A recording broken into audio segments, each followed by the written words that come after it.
والصلاة والسلام على رسوله محمد وآله وصحبه أجمعين. أشهد أن لا إله إلا الله وحده لا شريك له وأشهد أن محمدا عبده ورسوله. أما بعد. محترم حاضرین، عصر کے بعد سے ہم اعتقاد اہل السنت والجماعہ فی الایمان باللہ تعالی، یہ پتلی سی کتاب جو آپ کے سامنے ہے، اسے پڑھ رہے ہیں اور اللہ کے فضل سے تقریباً کتاب کے آخری حصے تک ہم پہنچنے والے ہیں.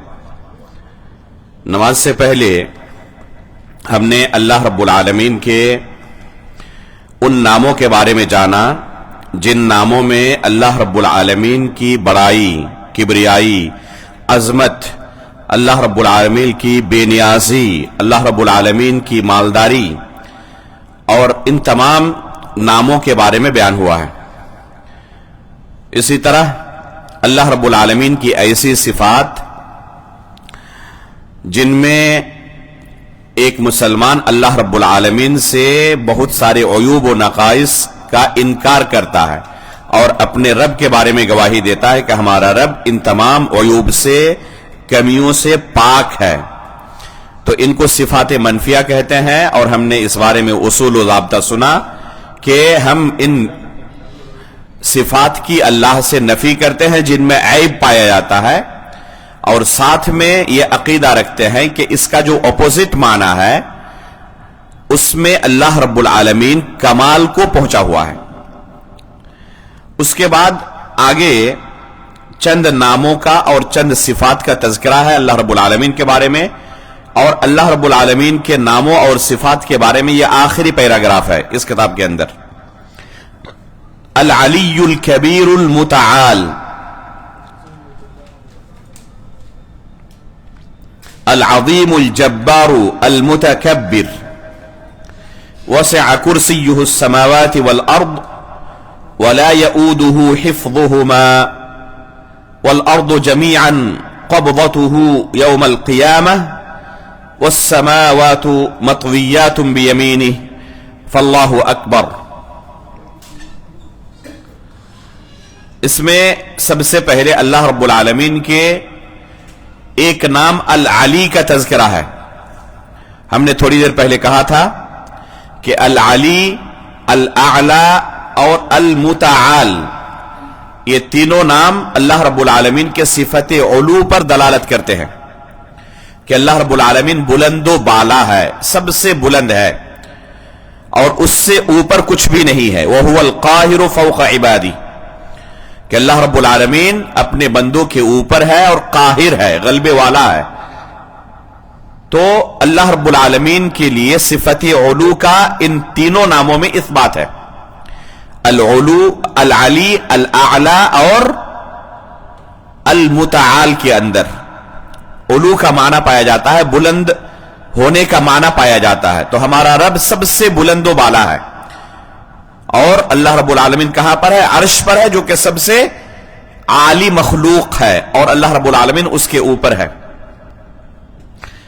الکبیر اللہ کے ناموں میں سے ایک نام ہے جو اللہ رب العالمین کی کبریائی پر دلالت کرتا ہے. اللہ رب العالمین سب سے بڑا ہے. العظیم الجبار کے اندر بھی اسی معنی کی طرف اشارہ ہے.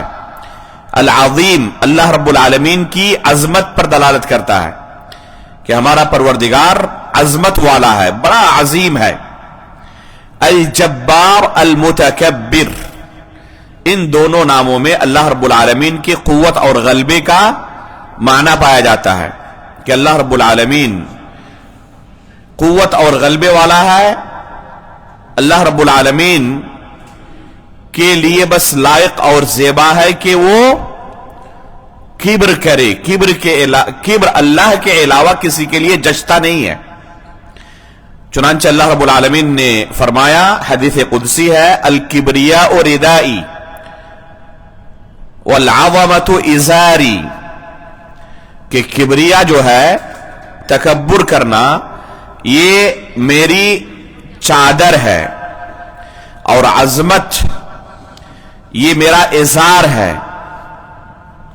اگر کوئی شخص ان دونوں چیزوں میں، عظمت میں اور کبریا میں، اللہ رب العالمین کے ساتھ مقابلے کی کوشش کرتا ہے تو اللہ رب العالمین اسے سخت سزا دینے والا ہے.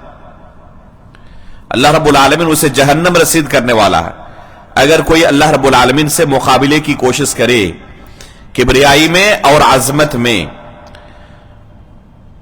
تو کبریائی یہ صرف اللہ رب العالمین کے لیے لائق اور زیبا ہے. انسان چاہے کتنے ہی اونچے مقام پر کیوں نہ پہنچ جائے، پوری دنیا کا بادشاہ بن جائے، تب بھی اس کے لیے لائق نہیں کہ وہ تکبر کا اظہار کرے، وہ کبریائی کا اظہار کرے. یہ انسان کی حقارت کے منافی ہے.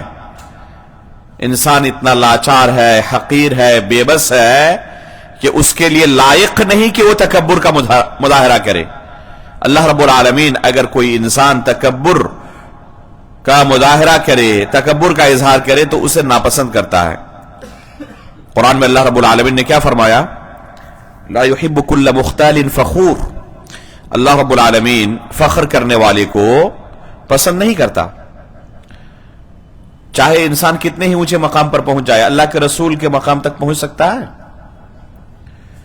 کوئی کتنا ہی اونچا مقام پا لے، علم و فضل کے اعتبار سے، تقوی و پرہیزگاری کے اعتبار سے، اللہ رب العالمین کا بڑا نیک بندہ ہم اسے سمجھتے ہوں، تو کتنا ہی اونچا مقام وہ پا لے، کیا اللہ کے رسول کے مقام تک پہنچ سکتا ہے؟ ممکن ہے کوئی؟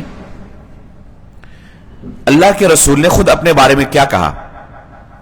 انا سید ولد آدم ولا فخر، کہ میں بنی آدم کا سردار ہوں اور اس میں کوئی فخر کی بات نہیں ہے. فوراً اللہ کے رسول نے خبر دیا کہ میں بنی آدم کا سردار ہوں. تو کسی کے دل میں فخر کی بات آ سکتی ہے نا کہ میں اتنا بڑا اونچا مقام والا ہوں. فوراً اللہ کے رسول نے کہا ولا فخر، یہ بطور فخر میں نہیں کہہ رہا ہوں بلکہ بس خبر دے رہا ہوں. خبر دینا مقصود ہے، تکبر کا اظہار مقصود نہیں ہے. تو تکبر کا اظہار کرنا ایک انسان کو زیب نہیں دیتا، اس کے لیے جچتا نہیں، کیونکہ وہ حقیر ہے، وہ فقیر ہے، وہ اب اللہ کا محتاج ہے، اور کسی محتاج کے لیے مناسب نہیں کہ وہ فخر کرے. یہ فخر کرنا صرف اللہ رب العالمین کے لیے جچتا ہے. تو اللہ کے ناموں میں سے کیا ہے؟ الکبیر ہے، المتکبر ہے، الجبار ہے. تو اللہ رب العالمین کے لیے یہ سب نام جچتے ہیں، کسی انسان کے لیے یہ جچتا نہیں ہے. وسع کرسیہ السماوات والارض، اللہ رب العالمین کے لیے کبریائی کا اور عظمت کا تذکرہ کرنے کے بعد یہاں ہم نے ایک مثال پیش کی اللہ کی عظمت کی. کون سی مثال؟ وسع کرسیہ السماوات والارض. اگر اللہ رب العالمین کی عظمت کو جاننا چاہتے ہو کہ ہمارا رب کتنا عظیم ہے، اللہ کی کبریائی کو جاننا چاہتے ہو کہ ہمارا رب کتنا بڑا ہے، تو بس اس مثال سے سمجھ لو کہ اللہ کتنا بڑا ہے. کیا فرمایا اللہ نے؟ وسع کرسیہ السماوات والارض. اللہ کی جو کرسی ہے یہ زمین و آسمان کو گھیرے ہوئی ہے، محیط ہے. اللہ کی کرسی جو ہے یہ زمین و آسمان کو گھیرے ہوئی ہے. یہ زمین و آسمان کتنے بڑے ہیں کوئی جانتا ہے؟ جس زمین میں انسان زندگی گزارتا ہے وہ زمین کتنی بڑی ہے؟ اگر پوری زندگی چلتا رہے تب بھی اس کا کنارہ اسے ملے گا؟ اس کی زندگی ختم ہو جائے گی، اس کا کنارہ اسے نہیں مل پائے گا. اتنی بڑی زمین اللہ نے پیدا کی ہے. اور انسان اپنے علم کے حساب سے کتنی بھی محنت کیوں نہ کر لے، اللہ رب العالمین نے اس زمین کے اندر جو چیزیں پیدا کی ہے ان تک پہنچ بھی نہیں سکتا. وہ امریکہ کس نے دریافت کیا تھا؟ کولمبس نے. اس سے پہلے اللہ رب العالمین نے اسی زمین کے اندر اسے رکھا تھا. کسی کو پتا چل پایا تھا؟ کہ یہ علاقہ بھی بسنے کے لائق ہے اور یہاں بھی زندگی گزار سکتے ہیں؟ آج دنیا کا پاورفل ہے، اور ایک زمانہ گزر چکا، اللہ رب العالمین نے دنیا کے اندر اسے رکھا تھا لیکن لوگوں کو پتا بھی نہیں تھا۔ یاجوج و ماجوج اسی زمین میں ہے، قرآن میں اللہ رب العالمین نے یاجوج ماجوج کا تذکرہ کیا ہے۔ دجال بھی اسی زمین میں ہے، دنیا میں ہے، دریا کے اندر یا زمین کے اندر ہے دجال، ہم اس پر ایمان رکھتے ہیں، لیکن کہاں ہے کوئی دریافت کر پایا؟ پوری دنیا کی طاقت مل کر بھی دریافت نہیں کر پا رہی ہے۔ گیس کی عمر کتنی ہے؟ ابھی 100-150 سال پہلے، 200 سال پہلے کسی کو پتا تھا کہ یہ بھی ایک نعمت زمین کے اندر چھپی ہوئی ہے؟ اگر پتا ہوگا تو اس سے پہلے ہی نکال لیتے وہ۔ اللہ رب العالمین نے لوگوں کو خبر نہیں دی۔ ابھی بھی ہو سکتا ہے کہ بہت ساری چیزیں اللہ نے چھپا رکھی ہوئی زمین میں، اب تک ہمیں خبر نہیں ملی ہے، آنے والی نسل کو خبر ملے گی۔ تو یہ زمین اتنی بڑی ہے کہ انسان صرف ایک زمین کا احاطہ نہیں کر سکتا۔ اس زمین سے ہم نے کہا سورج ہمیں نظر آتا ہے، کتنا بڑا ہے اس زمین سے؟ وہ خود اس علم کے جو ماہرین ہیں فلکیات کے، ان کا دعویٰ ہے کہ 13 لاکھ گنا بڑا ہے زمین سے۔ یہ اس طرح کی 13 لاکھ زمینیں ہوتی تو ایک سورج کے برابر ہو سکتی تھی۔ انسان ایک زمین کا احاطہ نہیں کر پاتا تو 13 لاکھ زمینوں کا احاطہ کر سکتا ہے جو ایک سورج کے برابر ہے۔ اس سورج سے بھی بڑے بڑے سیارے اللہ نے پیدا کیے ہیں۔ اسی کرۂ ارضی کے اندر ایک سیارہ ہے VY کینس ماجورس، لکھیں گوگل میں اور اس کی تفصیلات پڑھیں، دنگ رہ جائیں گے۔ کہتے ہیں کہ یہ سیارہ سورج سے 9 بلین گنا بڑا ہے، سورج سے بھی 9 بلین گنا بڑا ہے کہتے ہیں۔ تو زمین اس کے بالمقابل ایک دھبا نظر آئے گی، اس سیارے کے مقابل زمین کس طرح نظر آئے گی؟ گویا کہ ایک دھبا ہے۔ کاغذ پہ آپ دکھائیں تو زمین کو دھبے کی شکل میں دکھانا پڑے گا اس سیارے کے بالمقابل، حالانکہ یہ زمین اتنی بڑی ہے کہ ہماری عمر گزر جائے پھر بھی ہم اس کا احاطہ نہیں کر پاتے۔ یہ صرف ایک زمین اور ایک آسمان کی بات ہے جو ہمیں نظر آتی ہے نا، صرف ایک ہی زمین نہ ہمیں نظر آتی ہے، ایک آسمان کے علاوہ ہمیں کچھ نظر آتا ہے؟ دوسرے آسمان میں اللہ نے کیا کچھ رکھا ہے؟ ممکن ہے کہ پہلے آسمان کو چیر کر جا کر دیکھے دوسرے آسمان میں کیا ہے؟ ابھی 2 سال پہلے ہندوستانی سائنسدانوں نے چاند پر، قطب جنوبی پر سافٹ لینڈنگ کی، دنیا کی بڑی خبر بنی کہ انڈیا پہلا ملک ہے جو چاند کے قطب جنوبی پر سافٹ لینڈنگ کر سکا۔ اس سے پہلے بھی کئی ممالک نے کوشش کی، ناکام ہو گئے، کامیاب نہیں ہو سکے۔ ہندوستانی سائنسدانوں نے کامیاب سافٹ لینڈنگ کی، یعنی اس سے پہلے اب تک یہ کامیابی نہیں مل پائی تھی۔ تو یہ اس آسمان کے نیچے اور اس زمین کے اوپر ایک چھوٹی سی جگہ ہے جہاں پر پہنچنے کو انسان اپنی بہت بڑی کامیابی سمجھ رہا ہے نا؟ اور آج سے 1400 سال پہلے اللہ کے رسول صلی اللہ علیہ وسلم کو معراج کے ذریعے 7ویں آسمان کے اوپر لے جایا گیا، اللہ رب العالمین سے ہم کلام ہوئے۔ صحیح بخاری اور صحیح مسلم کے اندر روایت ہے، پہلے آسمان تک پہنچے تو گیٹ مین جو دربان ہے پوچھا کہ جبریل آپ کے ساتھ کون ہے؟ کہا محمد ہے۔ اجازت ملی ہے اللہ کی طرف سے؟ ہاں اللہ کی طرف سے اجازت ملی ہے۔ دروازہ کھولا گیا تب پہنچے دوسرے آسمان میں۔ کسی انسان کے لیے ممکن ہے کہ اس دروازے کو توڑ کر پہنچ جائے؟ ممکن ہے؟ تو انسان کا علم کتنا حقیر ہے، صرف اس زمین کے اوپر جو چیزیں ہیں ان میں سے بعض چیزوں کو دیکھ سکتا ہے، تمام چیزوں کو دیکھ بھی نہیں سکتا۔ وہ اس آسمان کے نیچے جو سیارے ہیں بعض چیزوں تک خود اس کا اپنا یہ اعتراف ہے کہ چاند کے قطب جنوبی پر اس سے پہلے تو نہیں پہنچ سکا تھا کوئی، اور کتنی معلومات حاصل کی؟ تھوڑی سی بس پہنچ کر۔ یہ اس کے علم کی حالت ہے۔ باقی 6 آسمانوں میں اور باقی 6 زمینوں میں اللہ نے کیا کچھ رکھا ہے دیکھا تک نہیں، انسانوں نے ابھی دیکھا تک نہیں۔ قرآن میں اللہ رب العالمین نے کیا فرمایا؟ فَلَا أُقْسِمُ بِمَا تُبْصِرُونَ وَمَا لَا تُبْصِرُونَ، قسم ہے ان چیزوں کی جن کو تم نے دیکھا ہے اور ان چیزوں کی بھی جن کو تم نے دیکھا ہی نہیں، اور دیکھا انسان نے جتنا ہے وہ انتہائی معمولی ہے ابھی جو دیکھا ہے، جو دیکھا نہیں وہ اس سے کہیں زیادہ ہے۔ یہ ساتوں آسمان، ساتوں زمینیں کرسی کے بالمقابل کیسی ہے؟ اللہ رب العالمین کی کرسی کے بالمقابل کیسی ہے؟ جیسے بہت بڑا کوئی چٹیل میدان ہو، ٹھیک ہے، اور اس میں کوئی ایک رنگ، جانتے ہیں نا رنگ، کوئی ایک رنگ پڑا ہوا ہو، اس چٹیل میدان کے بالمقابل وہ رنگ کتنا حقیر ہے۔ تو یہ ساتوں آسمان اور زمینیں اللہ کی کرسی کے بالمقابل اسی طرح حقیر ہے، اور یہ کرسی عرش کے بالمقابل اس طرح حقیر ہے جس طرح ساتوں آسمان اور زمینیں کرسی کے بالمقابل حقیر ہے۔ اور پھر اللہ رب العالمین ان ساتوں آسمانوں اور زمینوں کو قیامت کے دن اپنی مٹھی میں لپیٹ لیں گے۔ وَالْأَرْضُ جَمِيعًا قَبْضَتُهُ يَوْمَ الْقِيَامَةِ، اسی کو یہاں پر ہم نے ذکر کیا ہے، وَلَا يَئُودُهُ حِفْظُهُمَا، اور ان زمین و آسمان کی حفاظت سے اللہ کو کوئی تھکاوٹ نہیں ہوتی، اللہ رب العالمین ان کی حفاظت کر رہا ہے۔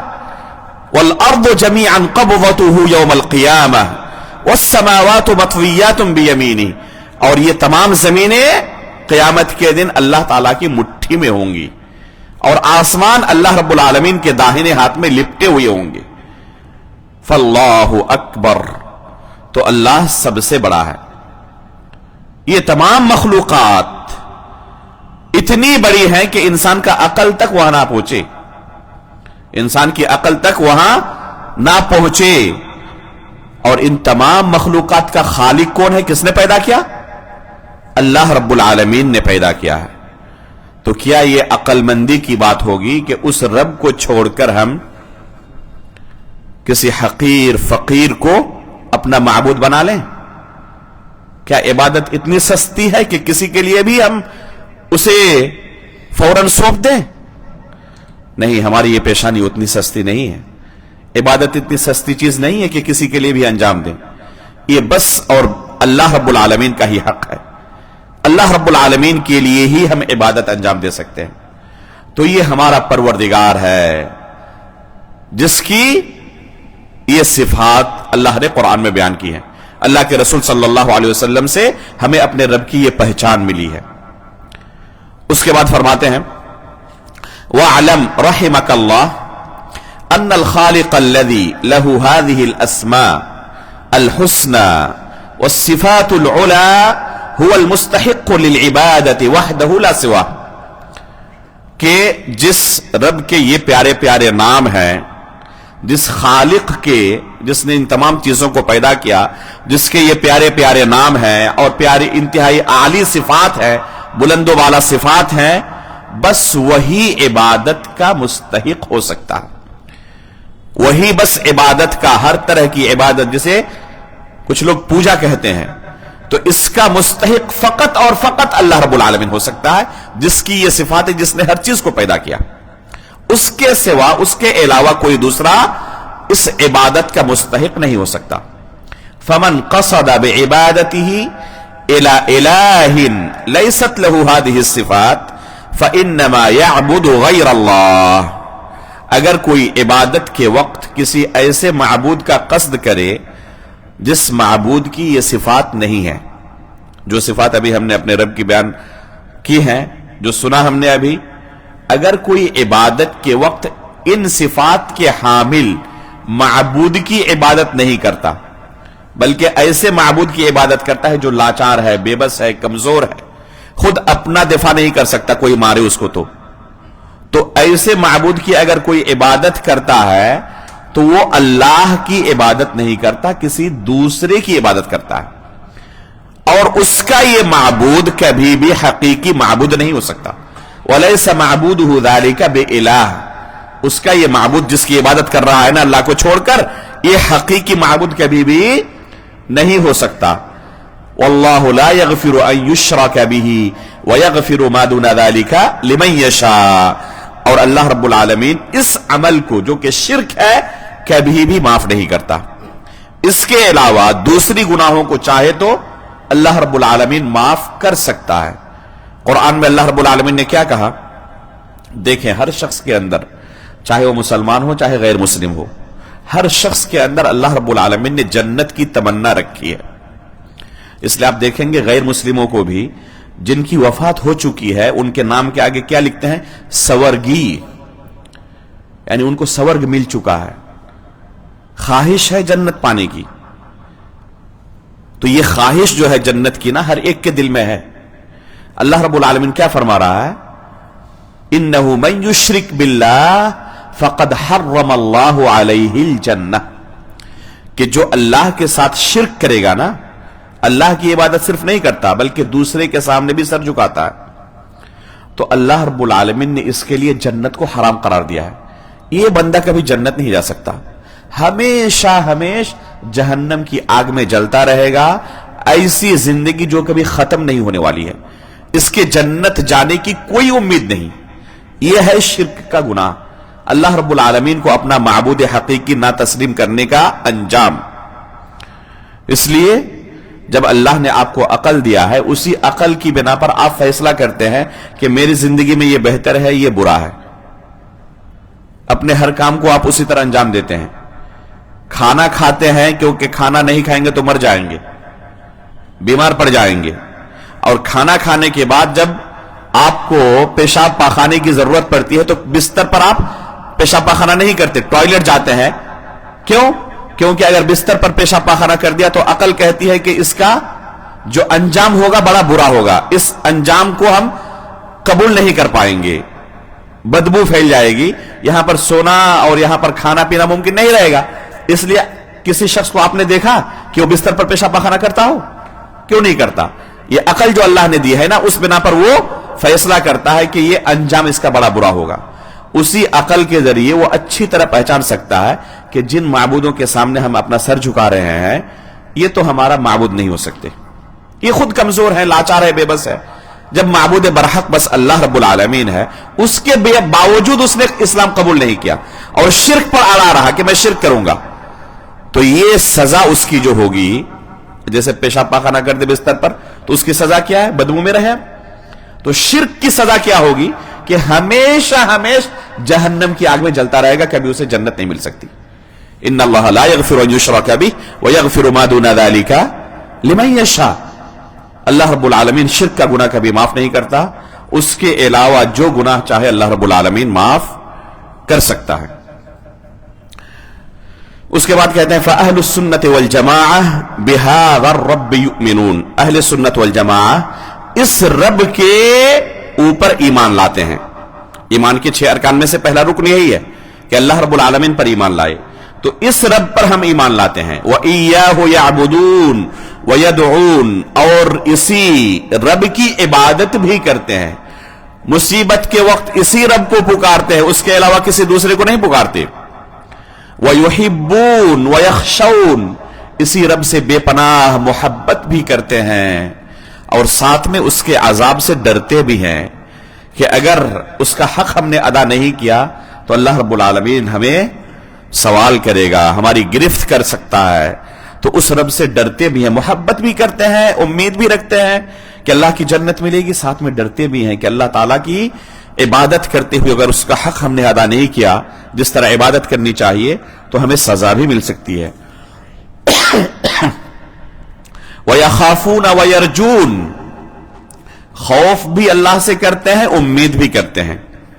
سلف صالحین کہا کرتے تھے الایمان بین الخوف والرجاء، ایمان جو ہے نا یہ خوف اور امید کے درمیان ہے. بہت زیادہ خوف بھی نہیں کہ امید کا پہلو ختم ہو جائے اور گناہ کرنے کے بعد ڈر جائے کہ میری اتنی گناہ ہیں مجھے تو اللہ معاف نہیں کر سکتا، یہ بھی غلط ہے. اور اتنا بھی زیادہ امید نہیں ہونی چاہیے کہ گناہ کے اندر گرفتار رہے اور کہے کہ اللہ تعالیٰ تو معاف کر ہی دے گا، چلو اور تھوڑا سا گناہ کر لیتے ہیں. دونوں غلط ہے. صحیح طریقہ کیا ہے؟ اللہ کی عبادت بھی کرتا رہے، ساتھ میں ڈرتا بھی رہے کہ جس طرح عبادت کرنی چاہیے اس طرح میں عبادت نہیں کر پا رہا ہوں، شاید اللہ کا حق ادا شاید نہیں ہو رہا، پتہ نہیں ہماری عبادت قبول ہوگی یا نہیں ہوگی. عبادت کرے، امید بھی رکھے کہ انشاءاللہ اللہ تعالیٰ معاف کرے گا اور ڈرتا بھی رہے کہ ہو سکتا ہے کہ رد بھی کر دے. کبھی اگر گناہ سرزد ہو جائے تو اللہ کی رحمت سے مایوس نہ ہو کہ اللہ تعالیٰ تو مجھے معاف نہیں کرے گا، بلکہ فوراً اس سے توبہ کرنی چاہیے. اللہ رب العالمین اگر اس طرح کوئی توبہ کرے تو اسے معاف کر دیتا ہے، ایک نئی زندگی کی شروعات کرے۔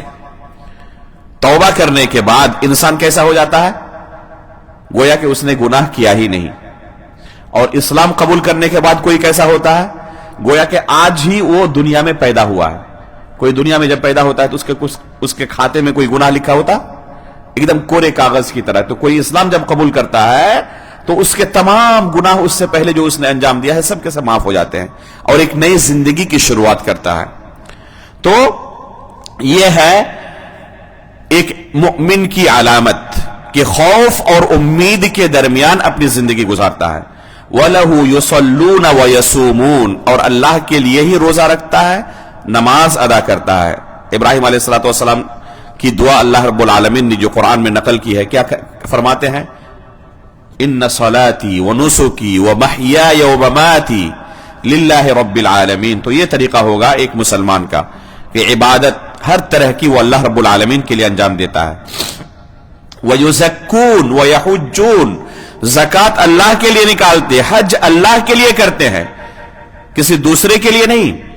وَإِلَيْهِ يَلْجَؤُونَ وَيُنِيبُونَ، اللہ رب العالمین کی طرف ہی مصیبت کے وقت پلٹتے ہیں۔ مصیبت زندگی میں کوئی آتی ہے تو وہ اللہ رب العالمین کی طرف ہی پلٹتے ہیں کہ اس مصیبت سے اللہ رب العالمین ہی ہمیں نجات دینے والا ہے۔ تو یہ ایک مؤمن کی صفت ہوتی ہے۔ وَيُنِيبُونَ، اور گناہ کرنے کے بعد بھی اللہ رب العالمین کی طرف ہی یہ پلٹتے ہیں۔ وَأَنِيبُوا إِلَىٰ رَبِّكُمْ، اللہ نے فرمایا کہ تم اپنے رب کی طرف پلٹ آؤ۔ گناہ سرزد ہو چکا ہے تو مایوس مت ہو جاؤ اپنے رب سے۔ اللہ رب العالمین رحیم اور کریم ہے، اپنے رب کی طرف بس پلٹ آؤ۔ کس طرح پلٹنا ہوگا؟ یہ توبے کے ساتھ پلٹنا ہوگا۔ تو تم توبہ کرو، اللہ رب العالمین سے اپنے گناہوں کی معافی طلب کرو اور پلٹ آؤ، اللہ رب العالمین معاف کرنے والا ہے۔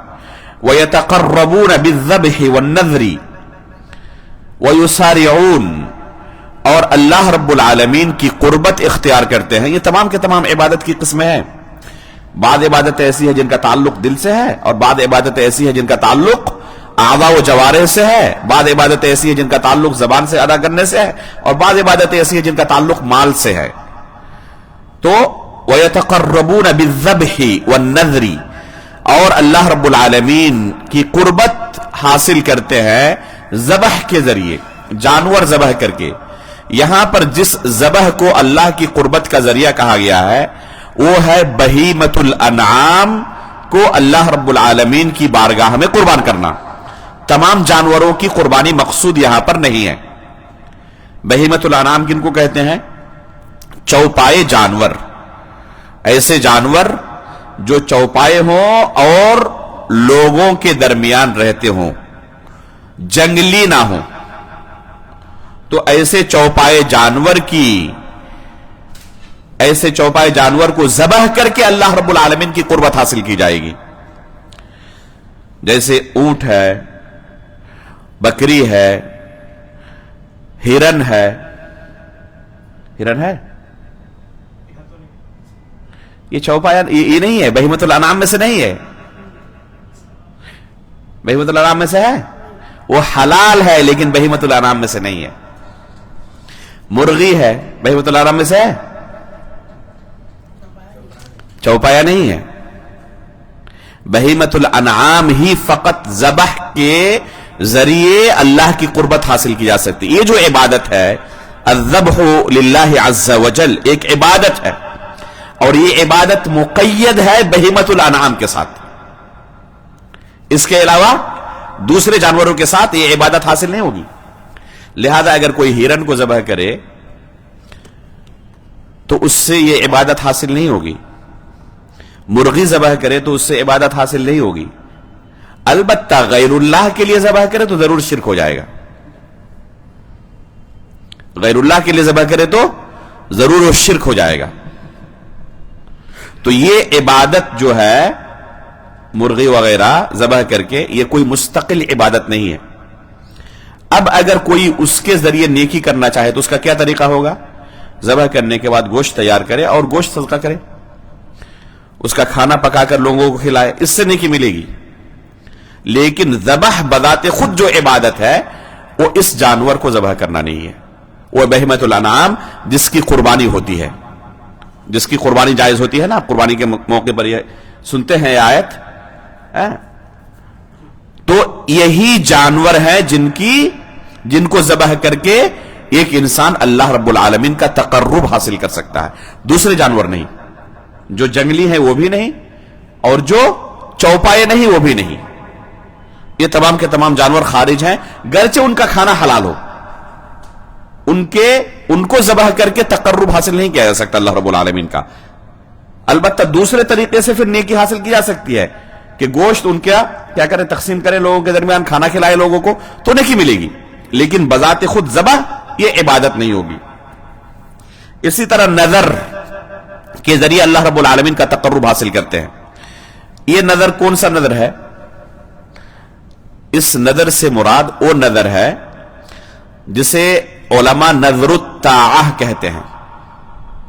نظر الطاعہ اطاعت والی نظر، اس سے مراد ہے اطاعت والی نظر، عام نظر نہیں.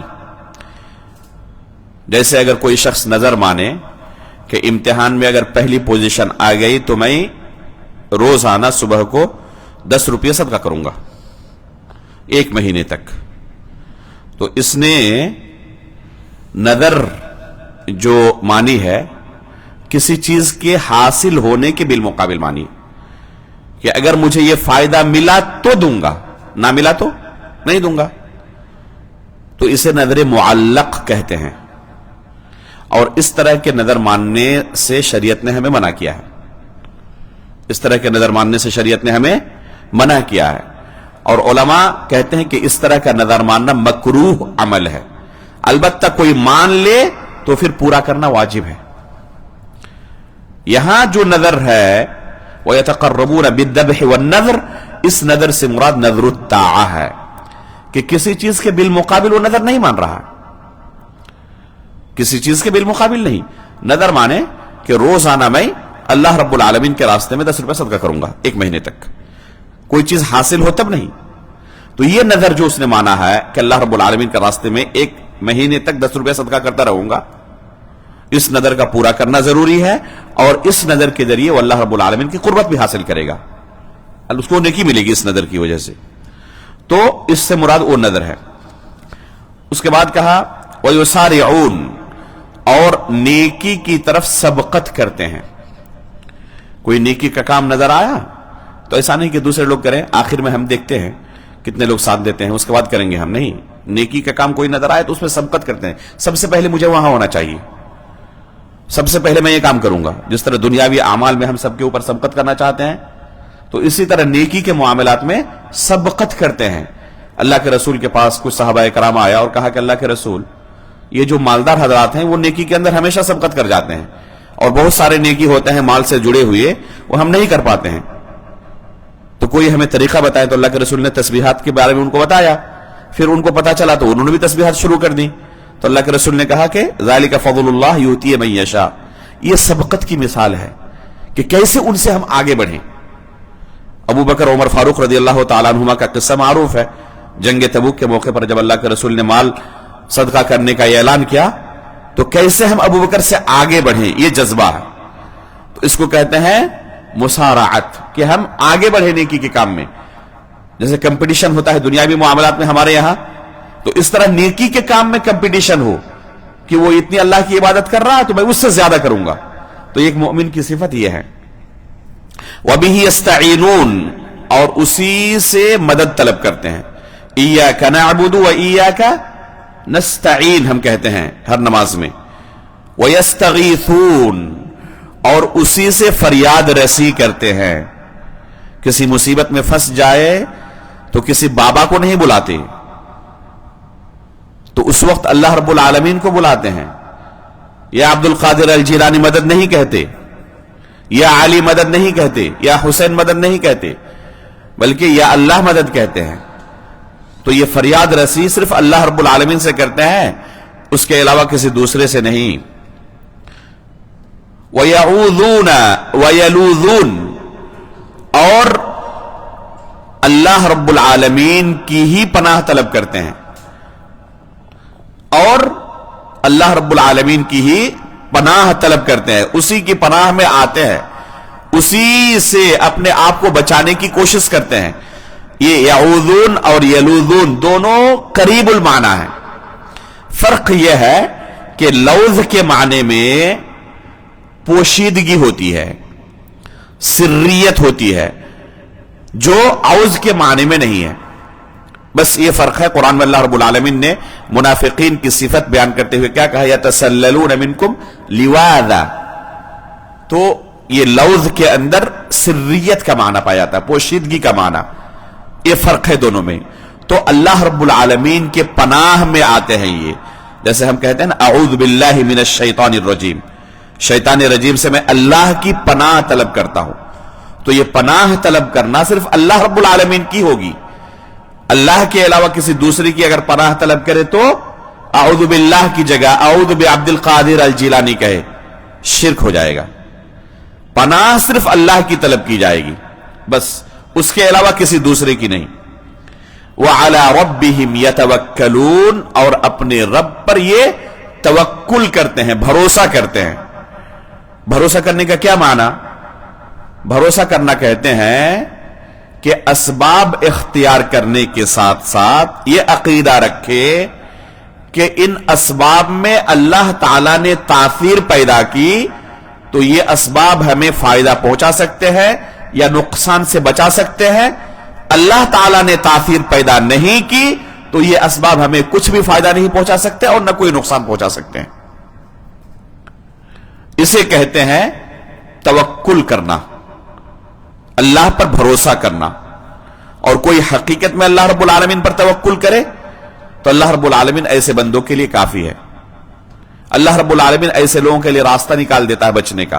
وَمَن يَتَوَكَّلْ عَلَى اللَّهِ فَهُوَ حَسْبُهُ، اللہ رب العالمین نے فرمایا کہ جو اللہ پر توکل کرے اللہ اس کے لیے کافی ہے۔ يَجْعَلْ لَهُ مَخْرَجًا، اللہ رب العالمین نے کہا کہ اللہ رب العالمین اس کے لیے کیا راستہ نکال دیتا ہے، کوئی نہ کوئی بچنے کا اللہ رب العالمین راستہ ضرور نکال دیتا ہے۔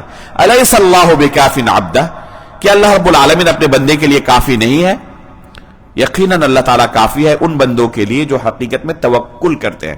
تو توکل کا معنی یہ نہیں ہے کہ اسباب چھوڑ دیا اور کہے کہ اللہ پر میرا بھروسہ ہے، محنت نہیں کر رہا ہے، پڑھ رہا ہے تو کبھی کبھی اسکول جاتا ہے کبھی نہیں جاتا، اور کہ مجھے اللہ پر بھروسہ مجھے پاس کر دے گا، تو اس کو توکل کہتے ہیں؟ اسے توکل نہیں کہتے ہیں۔ اسباب اختیار کرنا پڑے گا۔ توکل کا معنی یہ نہیں کہ اسباب چھوڑ دے، اسباب اختیار کرنا پڑے گا۔ اس لیے جو لوگ اسباب چھوڑ دیتے ہیں وہ اللہ پر توکل نہیں کرتے، اللہ پر الزام لگاتے ہیں۔ اللہ پر توکل نہیں کرتے، اللہ پر الزام لگاتے ہیں۔ اور جو اسباب پر ہی پورا بھروسہ کر لیتے ہیں، اللہ تعالیٰ کے ساتھ کوئی تعلق نہیں ہوتا، تو یہ دنیا دار قسم کے لوگ ہیں، یہ ملحدین ہیں جن کا اللہ رب العالمین پر کوئی ایمان نہیں ہوتا۔ دونوں غلط ہے۔ اسباب کو ہی سب کچھ سمجھ لینا، دنیا کے پیچھے بھاگ رہا ہے اور یہی سمجھ رہا ہے کہ یہی سب کچھ ہے، اللہ رب العالمین کو رازق نہیں مان رہا ہے، تو اللہ رب العالمین سے تعلق کاٹ لینا اور دنیا کے پیچھے بھاگنا یہ بھی غلط ہے، اور اسباب چھوڑ دینا، پورا اللہ پر بھروسہ کر لینا اور کہنا کہ میں اللہ پر بھروسہ کر رہا ہوں، یہ بھی غلط ہے۔ اسباب پہلے اختیار کرنا پڑے گا، اسباب اختیار کرنا پڑے گا، اس کے بعد اللہ پر بھروسہ کرنا پڑے گا کہ اللہ تعالیٰ نے تاثیر پیدا کی تو فائدہ مند ہوگا، اللہ نے تاثیر پیدا نہیں کی کوئی فائدہ نہیں دے گا۔ یہ اسے توکل کہتے ہیں۔ مثال سے سمجھیں، کچھ اسباب جو ہے دنیا میں پائے جاتے ہیں وہ کل 3 طرح کے ہیں۔ کچھ اسباب ہیں جو یقینی ہیں، کچھ اسباب ایسے ہیں جو ظن غالب کے درجے میں ہیں، اور کچھ اسباب ایسے ہیں جو وہمی ہیں۔ 3 طرح کے اسباب پائے جاتے ہیں دنیا میں۔ کچھ اسباب جو ہے یقینی ہیں، ان اسباب کو چھوڑنا توکل نہیں ہے بلکہ ان اسباب کو اختیار کرنا ہی توکل ہے۔ ان اسباب کو اگر کوئی چھوڑ دے تو نہیں کہا جائے گا کہ وہ اللہ پر توکل کر رہا ہے، بھروسہ کر رہا ہے، بلکہ اسے پاگل کہا جائے گا، یہ مجنون ہو چکا ہے، پاگل ہو چکا ہے۔ مثال کے طور پر کھانا کھانا، پانی پینا بھوک اور پیاس مٹانے کے لیے یقینی سبب ہے۔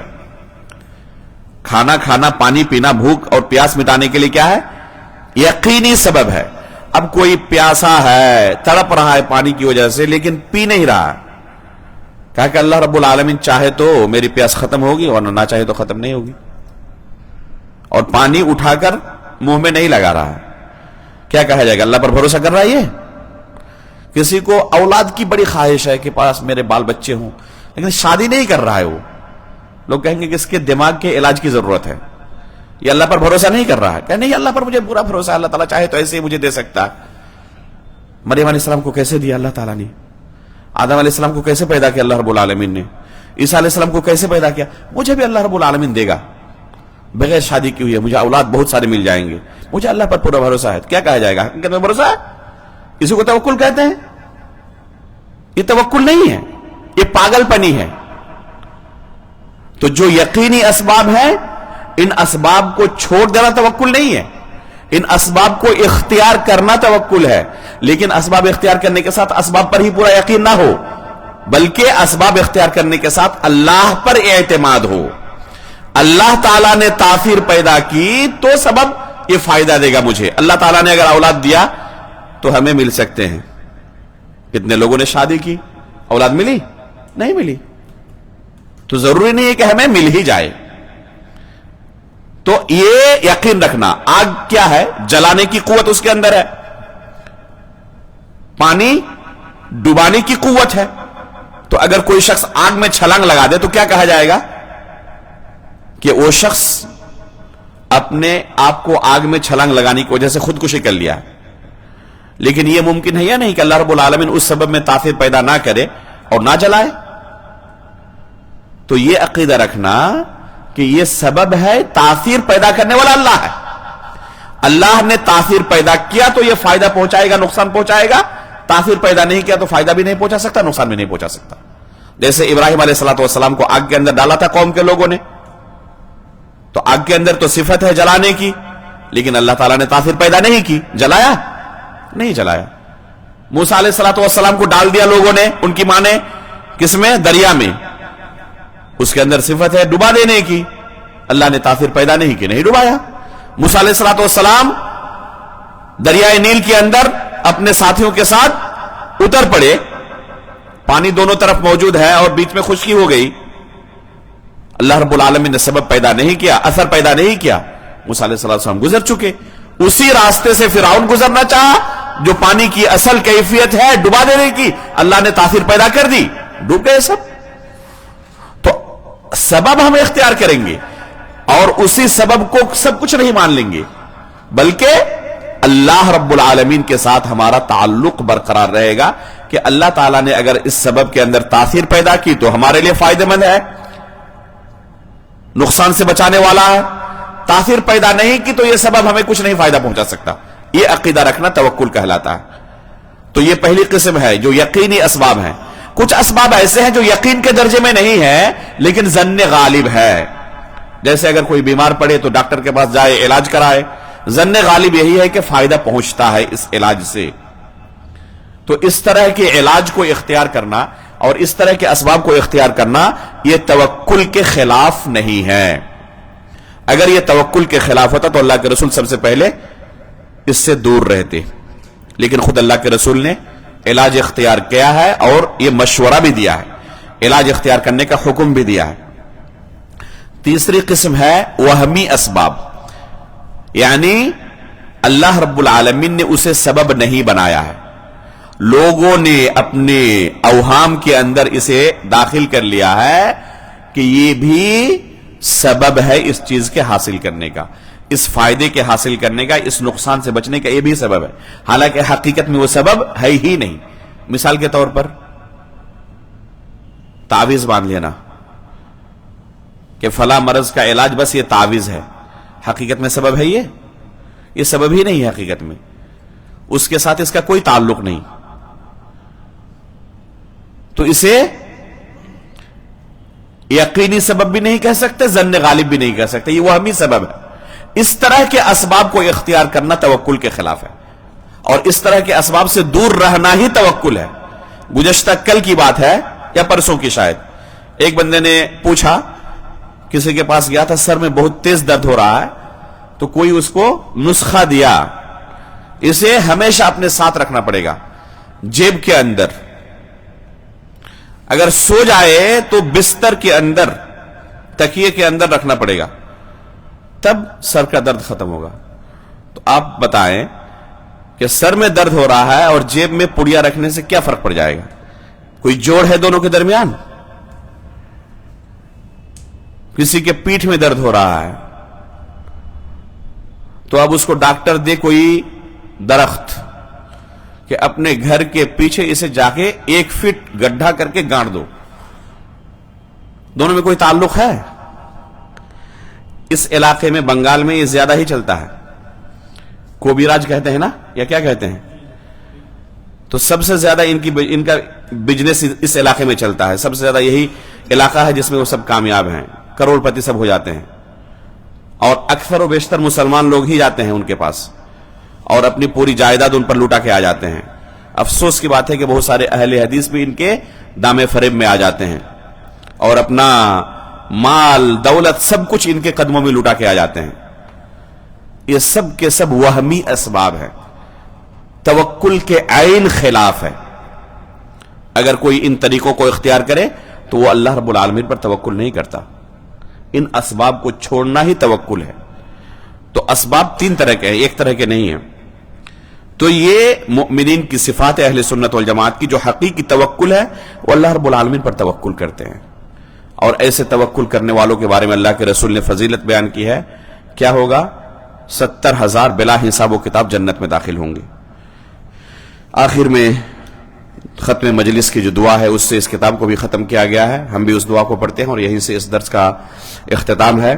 اللہ رب العالمین سے ہم دعا کرتے ہیں کہ اللہ رب العالمین اس مجلس کو اپنی رضا کے لیے قبول فرمائیں، ہم سب کے میزان حسنات میں شمار فرمائیں. اور آخر میں ہم ختم مجلس کی دعا پڑھ کے اس مجلس کا خاتمہ کریں گے، اختتام کریں گے. سبحانک اللہم و بحمدک، اشہد ان لا الہ الا انت، استغفرک و اتوب الیک.